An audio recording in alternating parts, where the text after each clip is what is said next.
On the bench you can see that I have a typical range of electrical equipment that you would find on any day of testing.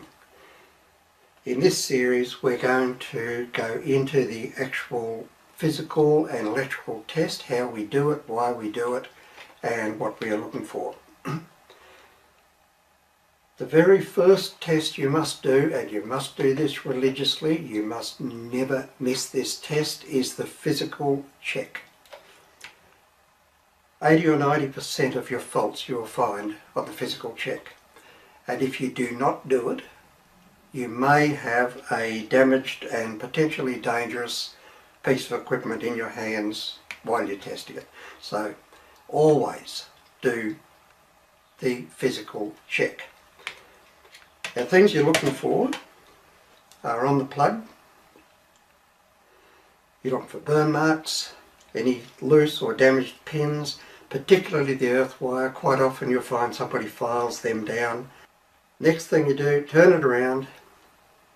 Most of your faults will be found here, where the lead has pulled away from the moulding, or if it's a rewired one, very commonly the cable will be pulled back. If you have any exposed inner cores, it is a failure. Don't even bother to check it. It's a dead fail.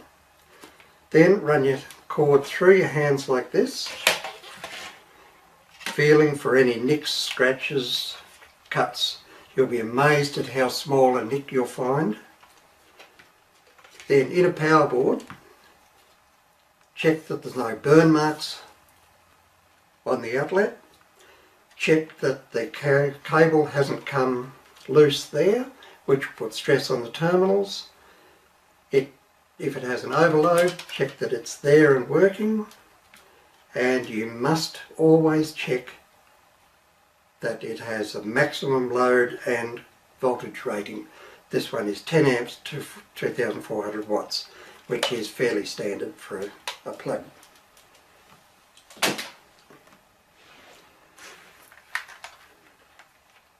Now, here we have my glue gun out of my shed. That's an old glue gun, and as you can see, probably the nameplate has come off. Normally what you would look for would be the square in the square or the double square indicating that it's class 2.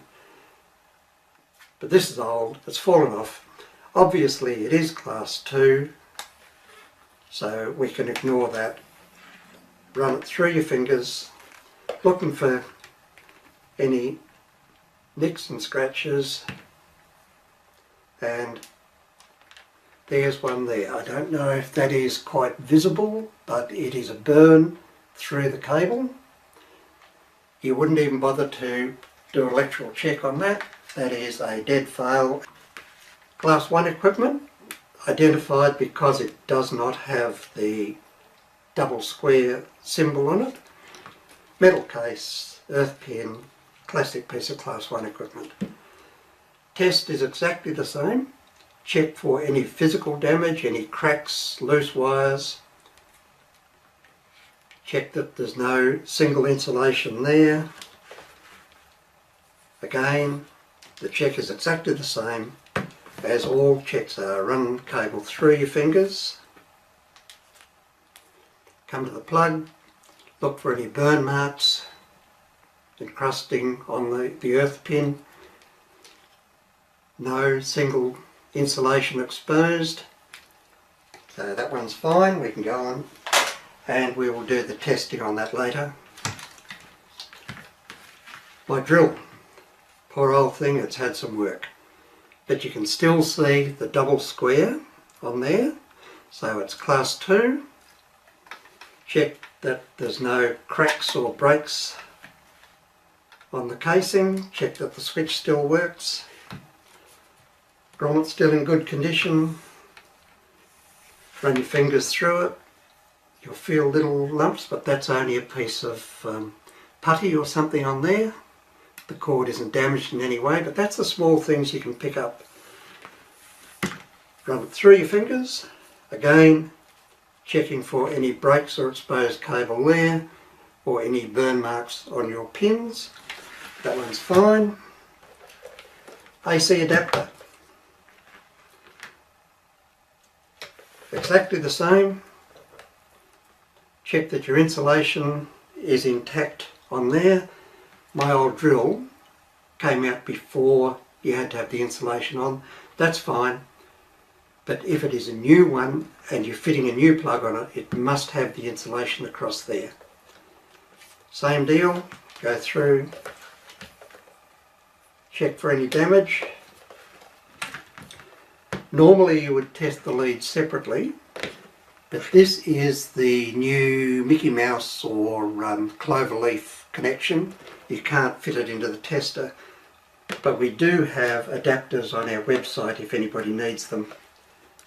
Also physically check the low voltage side. It's not a danger to you, it's not going to electrocute you, it's only 20 volts or thereabouts. But if it's damaged, as they quite often get here where they break, the outer sheath is exposed, it could be a fire danger. So if there's any damage down on the low voltage side, consider failing it. There is one sure way to pass any exam. Method been used for years and years, so there's no problem with you copying it. The basic principle is you feed the jargon back.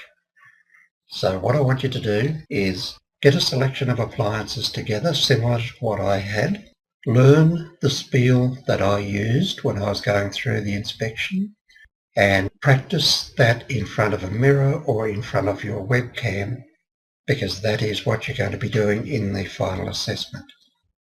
If you can follow that, if you can give me back what I gave you, it doesn't have to be verbatim, but use the same terminology, the same methods, I am certain you will have no problem with it. There is no need to reinvent the wheel. What I have done there is simple and effective, and that is how you will do every test in the field.